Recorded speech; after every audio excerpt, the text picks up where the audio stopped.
మాజీ శాసనసభ్యులు వెంకటవీరయ్య గారు, అన్న కోటేశ్వరరావు అన్న, కూరాకుల నాగభూషణం గారు, మదన్ లాల్ గారు, బెల్లం వేణు గారు, కమలరాజు గారు, తిరుమలరావు గారు, మక్బూల్ గారు, ముందున్నటువంటి ప్రింట్ అండ్ ఎలక్ట్రానిక్ మీడియా అందరికి కూడా, కార్యకర్తలందరికీ కూడా పేరు పేరున హృదయపూర్వక ధన్యవాదాలు. నిన్న జరిగినటువంటి బీఆర్ఎస్ పార్టీ 25 సంవత్సరాల పండగ, సిల్వర్ జూబ్లీ, రజతోత్సవ సభ విజయవంతం చేసినటువంటి నాయకులు, కార్యకర్తలు అందరికి కూడా పేరు పేరున ధన్యవాదాలు తెలియజేసుకుంటున్నాం.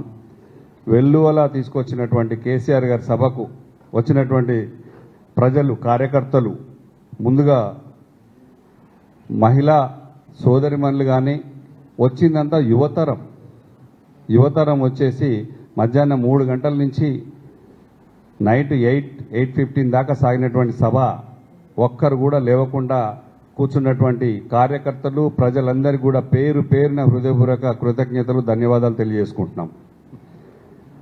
మండల స్థాయి నాయకులు కానీ, గ్రామ కమిటీ స్థాయి నాయకులు కానీ, ప్రజాప్రతినిధులు కానీ, కాన్స్టిట్యున్సీ ఇన్ఛార్జీలు కానీ, ఉన్నటువంటి మొత్తం కార్యకర్తలు గత 15 రోజుల నుంచి ఎక్కడికక్కడ మీటింగ్స్ పెట్టుకొని, సన్నాహక సమావేశాలు పెట్టుకొని, ఈ మీటింగ్ 25 సంవత్సరాల రజతోత్సవ పండుగ బీఆర్ఎస్ పార్టీ, తెలంగాణ సాధించుకున్నటువంటి పార్టీ, సాధించుకున్న తెలంగాణను గాడిలో పెట్టడానికి 10 ఏళ్లు కష్టపడి బంగారు తెలంగాణగా మార్చినటువంటి పార్టీ. ఈ పార్టీని ఖచ్చితంగా మరొక్కసారి తెలంగాణ రాష్ట్ర ప్రజలు ఈ కేసీఆర్ పాలనను కోల్పోయి ఎంత నష్టపడుతున్నారో, తీవ్రమైన నష్టం నుంచి ఆగ్రహంతో ఉన్న ప్రజలు కట్టలు తెంచుకున్న ఆగ్రహం నిన్న కేసీఆర్ గారిని చూడగానే ఒక దసరా పండుగ రోజు పాలపిట్టను చూసినంత ఆనందం కలిగింది. నిజానికి తెలంగాణకు కేసీఆర్ గారికి ఉన్నటువంటి పేగుబంధం ఎలాంటిదో ఆ పేగుబంధం నిన్న రుజువైపోయింది. ఎలకతుర్తి వరంగల్ సభ, ఆ పేగుబంధం తెలంగాణకు కేసీఆర్ గారికి ముడిపడి ఉందని. తెలంగాణ అంటేనే కేసీఆర్, కేసీఆర్ అంటేనే తెలంగాణ విధంగా జరిగినటువంటి సభ చాలా బ్రహ్మాండంగా సాగింది.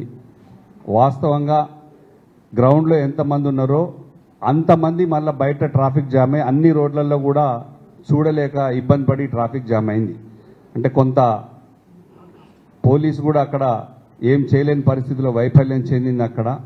ఇక్కడ కూడా ఇక్కడి నుంచి కూడా ముఖ్యంగా సత్తుపల్లి నియోజకవర్గం పక్కన అశ్వరావుపేట, పినపాక ఇక్కడ ఉన్నటువంటి కొంతమంది స్కూల్ బస్సులు ఇస్తే వాళ్ళని బెదిరించడం జరిగింది. సరే, ఎట్లా బెదిరించినా, ఏం చేసినా, ఎన్ని అడ్డంకులు సృష్టించాలనుకున్నా కూడా ప్రజలు స్వచ్ఛందంగా, కార్యకర్తలందరూ కూడా ఏ వెహికల్ దొరికితే ఆ వెహికల్లో ఖచ్చితంగా వచ్చారు, సభను సక్సెస్ చేసుకున్నారు.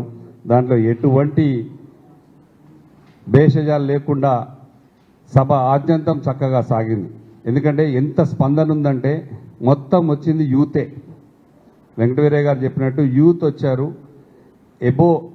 ఎక్కువ ఏజ్ ఉన్న వాళ్ళు రాకుండా, చిన్నగా కాకుండా మంచిగా యూత్ అంతా వచ్చారు, కోఆపరేట్ చేశారు. స్పందన సీఎం సీఎం సీఎం అని కేసీఆర్ గారు ఆద్యంతం మాట్లాడుతుంటే మరొక్కసారి బలంగా తెలంగాణ రాష్ట్రానికి కేసీఆర్ గారే సీఎం కావాలని చెప్పేసి ఎప్పుడు ఎన్నికలు జరిగితే అప్పుడు ఖచ్చితంగా కూడా బీఆర్ఎస్ పార్టీ గులాబీ జెండా సాక్షిగా బీఆర్ఎస్ పార్టీ అధికారంలోకి వస్తుందనే విధానం నిన్న జరిగినటువంటి నినాదాన్ని కేసీఆర్ గారు సభ ఆద్యంతం చూశారు. ఎంత ఆనందంగా ఉన్నారంటే ప్రజలు కేసీఆర్ గారిని చూడగానే, తన సందేశాన్ని వినగానే కూడా చాలా పులకరించిపోయింది తెలంగాణ రాష్ట్రంలో ఉన్నటువంటి ప్రజలు. పొద్దున్నుంచి చాలా ఫోన్లు వస్తున్నాయి, అన్ని దిక్కుల నుంచి ఫోన్లు వస్తున్నాయి. ఎట్టి పరిస్థితిలో కూడా మనదే అధికారం, ఖచ్చితంగా బీఆర్ఎస్ పార్టీ మళ్ళీ అధికారం రాబోతుందని చెప్పేసి. మిత్రులు వెంకటవీరయ్య గారు చెప్పినట్టు మేము ఖచ్చితంగా కూడా ఇక్కడ ఏం జరిగిందో తెలుసు, ఈ రాష్ట్రంలో ఏం జరుగుతుందో కూడా తెలుసు. కాంగ్రెస్ పార్టీ ఘోరంగా వైఫల్యం చెందింది. ఆ వైఫల్యాన్ని నుంచి వచ్చినట్టు ఆక్రోశం, ప్రజల ఆగ్రహం కట్టలు తెంచుకొని నిన్న అక్కడ ఎలకతుర్తి సభ, వరంగల్ సభలో ఆగ్రహంగా ఉన్నటువంటి ప్రజల జన సమూహమే దానికి నిదర్శనం. నిన్నటి సభ సక్సెస్ కాంగ్రెస్ పార్టీకి ఒక హెచ్చరిక, అధికారంలో ఉన్నటువంటి పార్టీకి ఒక హెచ్చరికగా భావించాలి, ఒక సవాల్గా మారాలి. ఎందుకంటే ఏ హామీలు అయితే ఇచ్చి అధికారంలోకి వచ్చారో ఆ హామీలను తుంగలో దొక్కి కేవలం డైవర్షన్ పాలిటిక్స్తోనే ముందుకు పోతున్నటువంటి మీకు నిన్నటి మీటింగే ఒక పెద్ద గుణపాఠంగా భావించాల్సింది పోయి ఎదురుదాడికి తిరిగి కేసీఆర్ గారి మీదనే మళ్ళీ మీరు సభ మొత్తం కూడా అధికారంలో ఉన్నటువంటి యంత్రాంగం మొత్తం కూడా ఒక దిక్కున కూర్చొని విని అతి కొద్ది నిమిషాల్లోనే మరి ప్రెస్ మీట్ పెట్టి మీ అక్కసు వెళ్ళబుచ్చుకున్నారు తప్ప కేసీఆర్ గారు చాలా బాగా మాట్లాడారు, తెలంగాణను ఎలా తెచ్చారు, ఎలా సాధించారు అనేది విషయాలు కూలంకషంగా చెప్పడం జరిగింది. మీరు మాట్లాడే మాటలు కేసీఆర్ గారు ఆనాడే చెప్పారు, తెలంగాణ రాష్ట్ర సాధన కోసం గొంగలి పురుగునైనా ముద్దాడుతా అని చెప్పారు. అంటే దాని అర్థం మనం గ్రహించాలి, ఎక్కడికైనా వెళ్తాను, ఏదైనా చేస్తాను, నాకు రాష్ట్రమే ముఖ్యం, రాష్ట్ర సాధనే ముఖ్యం అని చెప్పారు. ఆ అవసరాన్ని ఎప్పటికప్పుడు ఏ పార్టీతో పొత్తు పెట్టుకుంటే రాష్ట్రం వస్తుందో, ఎవరిని కలిస్తే రాష్ట్రం వస్తుందో 36 పార్టీలను ఏకం చేసి ఇద్దరే ఉన్నటువంటి లోక్సభ సభ్యుల్ని ఖచ్చితంగా కూడా లోక్సభలో ఉన్నది ఇద్దరు, ఆ ఇద్దరితోని తెలంగాణ రాష్ట్రాన్ని ఎట్లా సాధించాలో నేర్చుకున్నటువంటి నేర్పరి చతురత కలిగినటువంటి కేసీఆర్ గారు ఈ తెలంగాణ రాష్ట్రం ఉన్నంత కాలం కేసీఆర్ గారి పేరు చరిత్రలో నిలిచిపోతుంది తప్ప వారి ఆనవాళ్ళను చెరిపేయడం కానీ ఇంకేం చేయడం కూడా ఎవరి వల్ల కాదు. నిన్న కేసీఆర్ గారు చెప్పారు, ఖచ్చితంగా అధికారంలోకి వచ్చేది బీఆర్ఎస్ పార్టీ, మనమే వస్తామని కూడా చెప్పారు. పోలీస్ మిత్రులకు కూడా చెప్పారు, అనవసరంగా కేసులు పెట్టకండని, మీ డ్యూటీలు మీరు చేయండి, మీరు రాజకీయం చేయొద్దని కూడా చెప్పారు కేసీఆర్ గారు. ఒక పక్క హితవు చెప్పారు, ఒక పక్క రైతులకు ధైర్యాన్ని ఇచ్చారు, విద్యార్థులకు ధైర్యాన్ని ఇచ్చారు, సోదరీమణుల మహిళలకు చెప్పారు. అందరినీ తెలంగాణ రాష్ట్రంలో ఉన్నటువంటి ప్రజలందరినీ కూడా మీటింగ్కి వచ్చిన వాళ్ళనే కాకుండా టీవీల దగ్గర ఉన్న వాళ్ళని కానీ బయట ఉన్న ప్రదేశాల్లో ఉన్న అందరికీ కూడా అర్థమయ్యేటట్టు తను ఏం చేయబోతున్నారో, ఈ రాష్ట్రం ఏం కోల్పోయిందో కళ్ళకు కట్టినట్టు చెప్పి అన్నిట్లా ఫెయిల్ అయిందని చెప్పేసి ప్రజలతోని ఫెయిల్ ఫెయిల్ ఫెయిల్ అని అనిపించగలిగారు కేసీఆర్ గారు. ఇవంతా ఈ సభ సక్సెస్ అయింది, బ్రహ్మాండంగా సూపర్ హిట్ అయిపోయింది.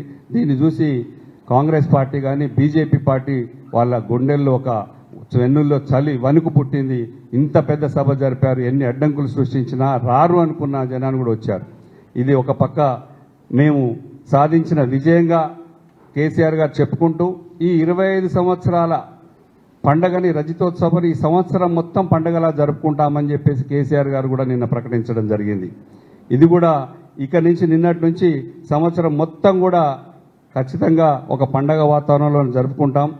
ఇంకా మా సభను చూసినటువంటి ఎక్కడికక్కడ మిత్రులందరూ కూడా ఫోన్లు చేసి చెప్తా ఉన్నారు, చాలా బాగా సాగింది, బ్రహ్మాండంగా జరుగుతున్నటువంటి ఈ సభను మేము ఎప్పుడు కూడా ఇంతమందిని చూడలేదని చెప్పి చాలామంది ఫోన్లు చేశారు.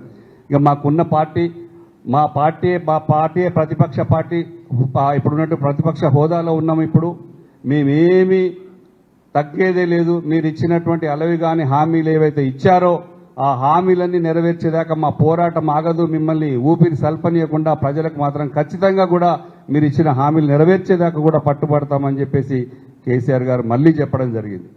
ఇంత ప్రజల కోసం నిజానికి కూడా వాతావరణం కూడా మొన్నటి దాకా ఎండలు 45 పైన ఉన్నటువంటి ఆ గ్రౌండ్ తెలంగాణ రాష్ట్రం మొత్తం ఒక్కసారిగా నిన్న 34-35 ఉందంటే దేవుడి ఆశీర్వాదం, ప్రకృతి కూడా సహకరించింది నిన్న.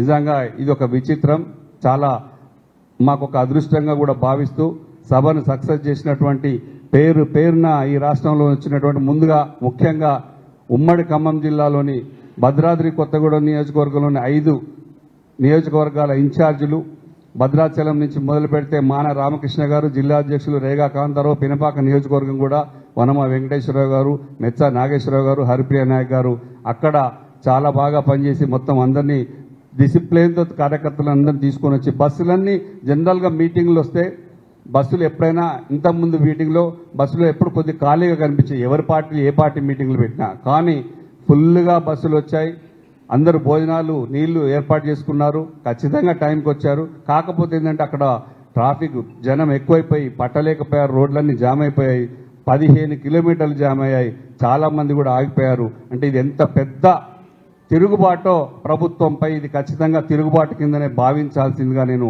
మరొక్కసారి అందరినీ కోరుకుంటూ, ఖమ్మం జిల్లా నుంచి కూడా ఇక్కడ ఖమ్మం జిల్లాలో ఉన్నటువంటి జిల్లా అధ్యక్షులు తాతమ్మది గారి నేతృత్వంలో ఇక్కడ ఖమ్మం నియోజకవర్గం పువ్వాడ అజయ్ కుమార్ గారు ఇక్కడి నుంచి పాలేరు నుంచి ఉపేందర్ రెడ్డి గారు కానీ, వైరా నియోజకవర్గం నుంచి మదన్ లాల్ గారు, లింగాల కమలరాజు గారు మధుర నియోజకవర్గం నుంచి, సత్తుపల్లి నుంచి అన్న ఖచ్చితంగా 4-5 సార్లు ఎమ్మెల్యే ఉండి తన అనుభవాలన్నీ జోడించి ఈ 2 ఉమ్మడి ఖమ్మం జిల్లాలకు అందరం కలిసిమెలిసి ప్రయాణం చేసి ఈ ప్రోగ్రామ్ని ఎట్టి పరిస్థితుల్లో సక్సెస్ చేయాలని అనుకొని ఒకరికొరు చేయుతతో ఒక బస్సులు కావాలంటే ఒకరికొరు మార్చుకొని ఎక్కడన్నా ఏ వెహికల్స్ ఉన్నాయో అడ్జస్ట్ చేసుకొని ఫోన్లు చేయించుకొని ఎవరి విలువైన సమయాన్ని వాళ్ళకి కేటాయించి అన్న కోటేశ్వర అన్న కూడా అందరం కష్టపడి ఖచ్చితంగా ఈ యొక్క ప్రణాళిక ప్రకారం ఒక సిస్టమేటిక్గా ఈ ప్రోగ్రాం నడిచింది.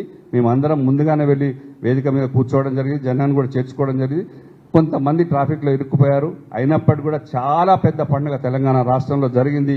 ఈ పండుగనే, ఈ జనాభానే, ఈ జన సముద్రంనే కేసీఆర్ గారు చేసిన ఉపన్యాసం కానీ అక్కడికి వచ్చినటువంటి జనం కానీ ఇది రాబోయే దాంట్లో ఒక్కటి చెప్పాలనుకున్న బీజేపీ పార్టీ వారు కేసీఆర్ గారు కూడా చెప్పారు, బీజేపీ పార్టీని ఎట్టి పరిస్థితుల్లో కూడా ఈ రాష్ట్రంలో ఎవరు దగ్గర కూడా రానివ్వరు. ఎందుకంటే దానికి ఒక రీజన్ ఉంది. మీరు దేశాన్ని పాలించవచ్చు కానీ ఈ రాష్ట్రంలో పాలించలేరు. ఎందుకంటే మీరు అధికారంలో ఉన్నటువంటి ఏ రాష్ట్రంలోనైనా ఇన్ని సంక్షేమ పథకాలు ఉన్నాయా? జాతీయ పార్టీ ఎప్పుడు కూడా ఇన్ని సంక్షేమ పథకాలు పెట్టదు, నెరవేర్చదు. ప్రజల కోరికలు తెలంగాణ రాష్ట్ర పార్టీ తెలంగాణ రాష్ట్ర సాధన కోసమే పుట్టినటువంటి పార్టీ బీఆర్ఎస్ పార్టీ. ఖచ్చితంగా ఎవరెవరికి ఏం కావాలో, ఏ వర్గానికి ఏది కావాలో, బీసీలకు ఏం కావాలి, ఎస్సీలకు ఏం కావాలి, ఎస్టీలకు ఏం కావాలి, ముస్లిం మైనార్టీలకు ఏం కావాలి, అందరికీ ఏం కావాలి, గురుకులాల దగ్గర నుంచి మెడికల్ కాలేజ్ దగ్గర నుంచి జిల్లాలలో ఎవరెవరికి ఏం కావాలో జిల్లాలను పెంచి కూడా పాలన అందించినటువంటి కేసీఆర్ గారికి, బీఆర్ఎస్ పార్టీకి మాత్రమే తెలంగాణకు శ్రీరామ రక్ష అని చెప్పేసి ప్రజలు గ్రహించి పెద్ద ఎత్తున తరలి వచ్చినట్టు వారు అందరికీ కూడా పేరున హృదయపూర్వక ధన్యవాదాలు, కృతజ్ఞతలు తెలుపుకుంటూ ముగిస్తున్నాను. జై తెలంగాణ. ఇప్పుడు అన్న కోటేశ్వరరావు అన్న గారు మాట్లాడతారు.